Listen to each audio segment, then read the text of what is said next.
this video, I'm going to teach you how to link Smite 1 to Smite 2. It's a very easy process, so make sure to follow along. In this video, I'm going to teach you how to properly link your Smite 1 account to Smite 2, so all of your gems, all of your cosmetics, and anything that you have earned gets properly transferred over. So they have a page dedicated to answering any questions that you might have. So if you go over to the support page, you can see more, but in this video, I'm just going to go over the general steps.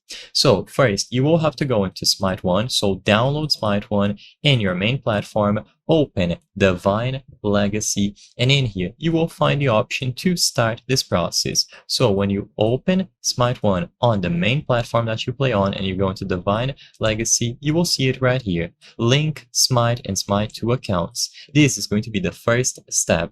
Like I said, you have to go to the platform that you use to play Smite primarily. So just choose the option here and you will be able to confirm. Keep in mind that this action cannot be undone, so this is very important. You should do this on the platform where you have the most progress on, or the one where you spent the most amount of gems on. Now, next, for step 2, you should link your Smite 1 and Smite 2 accounts. This is optional, but since this is the focus of this video, I believe this will be useful for most people. So go over to link.smite2.com, and in here you can sign in with the respective platform. So sign in on the platform where you did the Divine Legacy link, and then after you sign in, you just have to agree with the terms and connect.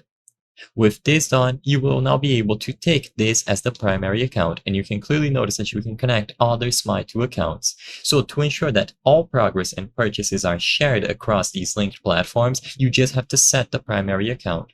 So once you set the primary account, this one will be used for cross progression. Progress and purchases will sync across linked platforms based on this account. So if I made any significant progress here, it would transfer over to any accounts that I have connected.